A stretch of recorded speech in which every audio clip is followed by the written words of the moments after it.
ರಾಜ್ಯದಲ್ಲಿ ಗ್ಯಾರಂಟಿ ಗುದ್ದಾಟ ಮತ್ತೆ ಸದ್ದು ಮಾಡ್ತಾ ಇದೆ. ಕಾಂಗ್ರೆಸ್ ಸರ್ಕಾರದ ಗ್ಯಾರಂಟಿಗಳ ಬಗ್ಗೆ ಸದ್ಯ ವಿಪಕ್ಷಗಳ ಟೀಕಾ ಪ್ರಹಾರ ಜೋರಾಗಿದೆ. ಪಂಚವರ್ಷಗಳ ಪಂಚ ಗ್ಯಾರಂಟಿಯಿಂದ ಅಭಿವೃದ್ಧಿಯ ಬಂಡಿ ಪಂಕ್ಚರ್ ಆಗಿದೆ ಅಂತ ಹೇಳಿ ವಿಪಕ್ಷಗಳು ಆರೋಪ ಮಾಡಿದ್ರೆ, ಗ್ಯಾರಂಟಿ ಯಾವತ್ತೂ ನಿಲ್ಲಲ್ಲ ಅಂತ ಸರ್ಕಾರದ ಸಾರಥಿಗಳು ಟಕ್ಕರ್ ಕೊಡ್ತಿದ್ದಾರೆ. ನನಗೂ ಫ್ರೀ,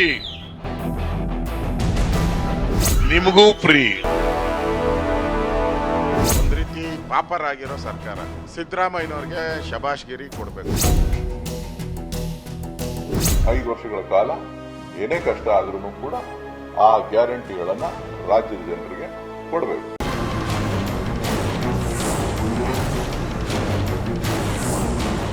ಪಂಚ ಗ್ಯಾರಂಟಿಗಳಿಂದ ರಾಜ್ಯ ಸರ್ಕಾರಕ್ಕೆ ಹೊರೆ ಆಗ್ತಿದೆ ಎಂಬ ಡಿಸಿಎಂ ಡಿಕೆ ಶಿವಕುಮಾರ್ ಹೇಳಿಕೆ ಸದ್ಯ ಸರ್ಕಾರ ಮತ್ತು ವಿಪಕ್ಷಗಳ ನಡುವೆ ಗ್ಯಾರಂಟಿ ವಾರ್ಗೆ ವೇದಿಕೆ ಸೃಷ್ಟಿಸಿದೆ. ಡಿಕೆಶಿ ಮಾತನ್ನೇ ಅಸ್ತ್ರವಾಗಿಸಿಕೊಂಡ ವಿಪಕ್ಷಗಳು ಕಾಂಗ್ರೆಸ್ ವಿರುದ್ಧ ರಣಕಹಳೆ ಮೊಳಗಿಸಿವೆ. ಕಾಂಗ್ರೆಸ್ ಗ್ಯಾರಂಟಿಗಳ ವಿರುದ್ಧ ಆರ್ ಅಶೋಕ್ ವಾಗ್ದಾಳಿ. ಸರ್ಕಾರದ ಬೊಕ್ಕಸ ಖಾಲಿಯಾಗಿದೆ ಅಂತ ಅಶೋಕ್ ಲೇವಡಿ.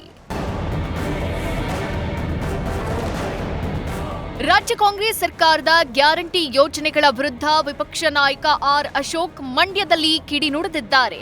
ಗ್ಯಾರಂಟಿಗಳ ಹೊರೆಯಿಂದ ಎಲ್ಲ ಇಲಾಖೆಗಳಲ್ಲಿ 25ರಿಂದ 30% ಕಡಿತವಾಗ್ತಿದೆ. ಯಾವ ಇಲಾಖೆಯಿಂದಲೂ ಅಭಿವೃದ್ಧಿ ಆಗ್ತಿಲ್ಲ. ಸರ್ಕಾರದ ಬೊಕ್ಕಸ ಖಾಲಿಯಾಗಿದೆ ಅಂತ ಅಶೋಕ್ ಕಿಡಿಕಾರಿದ್ದಾರೆ.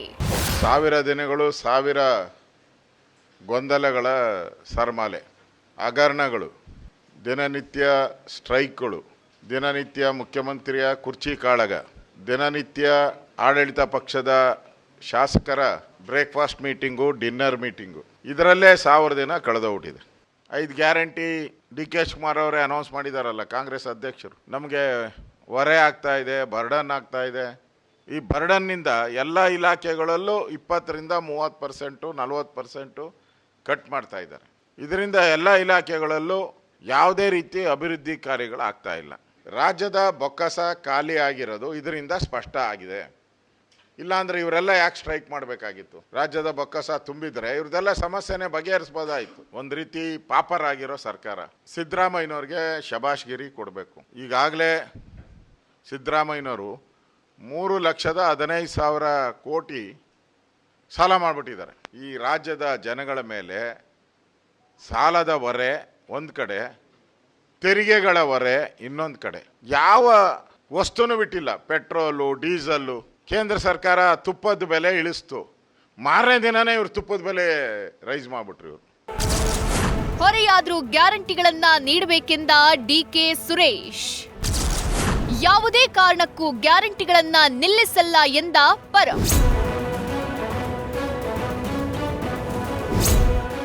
ಗ್ಯಾರಂಟಿಗಳಿಂದ ಸರ್ಕಾರಕ್ಕೆ ಹೊರೆ ಆಗ್ತಿದೆ ಎಂಬ ಡಿಸಿಎಂ ಡಿಕೆ ಶಿವಕುಮಾರ್ ಹೇಳಿಕೆ ಬಗ್ಗೆ ಮಾಜಿ ಸಂಸದ ಡಿಕೆ ಸುರೇಶ್ ಪ್ರತಿಕ್ರಿಯಿಸಿದ್ದಾರೆ. ಹೊರೆಯಾದ್ರೂ ಕೂಡ ಕೊಟ್ಟ ಮಾತಿನಂತೆ ಗ್ಯಾರಂಟಿಗಳನ್ನ ಸರ್ಕಾರ ಈಡೇರಿಸಬೇಕು. ಮಾತು ಕೊಡೋದಕ್ಕಿಂತ ಮುಂಚಿತವಾಗಿ ಪಕ್ಷ ಚಿಂತನೆ ಮಾಡಬೇಕಾಗಿತ್ತು ಅಂತ ಡಿಕೆ ಸುರೇಶ್ ಹೇಳಿದ್ದಾರೆ. ಇನ್ನು ಯಾವುದೇ ಕಾರಣಕ್ಕೂ ಗ್ಯಾರಂಟಿಗಳು ನಿಲ್ಲಿಸಲ್ಲ ಅಂತ ಗೃಹ ಸಚಿವ ಪರಮೇಶ್ವರ್ ಹೇಳಿದ್ದಾರೆ. ಗ್ಯಾರಂಟಿ ಅದು ನಮ್ಮ ವಾಗ್ದಾನ, ಕರ್ನಾಟಕದ ಜನರಿಗೆ ಕೊಟ್ಟಿರ್ತಕ್ಕಂಥ ವಾಗ್ದಾನ. ಆ ವಾಗ್ದಾನದಂತೆ ನಡಿಬೇಕು.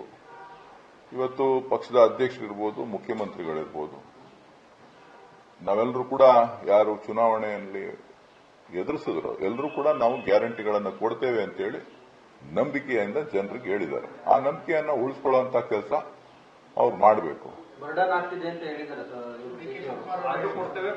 ಬರ್ಡನ್ನಾರು ಆಗ್ಲಿ, ಏನಾದ್ರೂ ಆಗ್ಲಿ, ಅವ್ರು ಹೇಳೋದಕ್ಕಿಂತ ಮುಂಚಿತವಾಗಿ, ನಮ್ಮ ಮಾತುಗಳನ್ನ ಕೊಡೋದಕ್ಕಿಂತ ಮುಂಚಿತವಾಗಿ ಅದ್ರ ಬಗ್ಗೆ ಚಿಂತನೆಗಳನ್ನ ಮಾಡಬೇಕಾಗಿತ್ತು. ಸೊ ಮಾತು ಕೊಟ್ಟಾಗಿದೆ, ಆ ಮಾತಿನಂತೆ ನಡ್ಕೋಬೇಕು. 5 ವರ್ಷಗಳ ಕಾಲ ಏನೇ ಕಷ್ಟ ಆದ್ರೂ ಕೂಡ ಆ ಗ್ಯಾರಂಟಿಗಳನ್ನ ರಾಜ್ಯದ ಜನರಿಗೆ ಕೊಡಬೇಕು. ಅದು ನಮ್ಮ ನಂಬಿಕೆ. ನಾವು ಯಾವುದೇ ಕಾರಣಕ್ಕೂ ಅದನ್ನ ನಿಲ್ಲಿಸೋದಕ್ಕೆ ಹೋಗೋದಿಲ್ಲ. ಅಲ್ಲಲ್ಲೇ ಒಬ್ಬೊಬ್ಬರು ಒಂದೊಂದು ಹೇಳಿಕೆಗಳನ್ನು ವಿರೋಧ ಪಕ್ಷದವ್ರು ಕೊಡ್ಬೋದು ಅಥವಾ ಬೇರೆ ಜನನೂ ಕೊಡ್ಬೋದು. ಆದರೆ ನಾವು ಕಾರ್ಯಕ್ರಮವನ್ನು ನಿಲ್ಲಿಸೋದಿಲ್ಲ. ಒಟ್ನಲ್ಲಿ ಕುರ್ಚಿ ಕದನದ ಮಧ್ಯೆ ತಾರಕಕ್ಕೇರಿರೋ ಗ್ಯಾರಂಟಿ ಗುದ್ದಾಟ ಸದ್ಯ ಸರ್ಕಾರ ಮತ್ತು ವಿಪಕ್ಷಗಳ ನಡುವೆ ವಾಗ್ಯುದ್ಧಕ್ಕೆ ಕಾರಣ ಆಗಿದೆ. ಗ್ಯಾರಂಟಿ ಎಂಬ ಗೋರಂಟಿ ಹಾಕೊಂಡು ಪಳಪಳ ಅಂತಿದ್ದ ರಾಜ್ಯ ಕಾಂಗ್ರೆಸ್ಗೆ ಸದ್ಯ ಅದರಿಂದಲೇ ಸಂಕಷ್ಟ ಎದುರಾದ್ರೆ ಮುಂದೇನು ಅನ್ನೋ ಟೆನ್ಷನ್ ಸಹ ಕಾಡ್ತಿದೆ. Political bureau, news first. News first ನಿರ್ಭೀತಿಯಿಂದ ನಿಮ್ಮ ಪರವಾಗಿ.